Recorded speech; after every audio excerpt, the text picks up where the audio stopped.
Welcome to another episode of Jeemo vlogs. இன்றைக்கி நம்ம எங்கே வந்திருக்கோம்னு பார்த்தீங்கன்னா TN72 பிரியாணி அப்படிங்கிற கடைக்கு, அதாவது எங்கன்னா சரவணா ஸ்டோர்ஸுக்கு ஆப்போசிட்டில் இருக்கிற கடைக்கு வந்திருக்கிறோம். இங்கே வந்து பார்த்தீங்கன்னா பீஃப் பிரியாணி, சிக்கன் பிரியாணி ரெண்டுமே அவைலபிள். இங்கே பீஃப் பீசஸ் ரொம்ப சாஃப்டாக இருந்துச்சு. நான் சிக்கன் பிரியாணி வாங்கலை, ஆனால் இதை ஒன்று கண்டிப்பாக ட்ரை பண்ணிங்கன்னா பீஃப் பிரியாணி எங்கே போனால் கண்டிப்பாக ட்ரை பண்ணலாம்.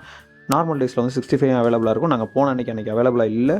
ப்ளஸ் வந்து ரைத்தா கொடுத்துருந்தாங்க, அது போக கத்திரிக்காய் பச்சடி, ப்ளஸ் வந்து முட்டை, ஒரு கொஞ்சம் பிரெட் அல்வா கொடுத்துருந்தாங்க. இதெல்லாமே ஓவரால் ப்ரைஸ் வந்து 110 ருபீஸ் சொல்லியிருந்தாங்க. பிரியாணியோட டேஸ்ட் வைஸாக பார்த்தோம்னா அது கொஞ்சம் மசாலா தூக்கலான பிரியாணி. காரம் ஆனால் வந்து நீங்கள் எதிர்பார்க்கணும் ரொம்ப அதிகமாக இருக்காது, நார்மலான காரத்தில் இருக்கும். டேஸ்ட் வைஸாக பார்த்தீங்கன்னா இந்த பிரியாணி வந்து குறையே சொல்ல முடியாது. நான் வந்து உண்மையிலேயும் இந்த மாதிரி பிரியாணி வந்து ரொம்ப நாள் ஆச்சு இப்படி ஒரு பிரியாணி சாப்பிட்டு. கண்டிப்பாக அதை ட்ரை பண்ணி பாருங்கள். அதுக்கப்புறம் வந்து சப்ஸ்கிரைப் பண்ணாதவங்களாம் கண்டிப்பாக பண்ணிடுங்க, பெல் பட்டனே அமைக்கிடுங்க. நன்றி.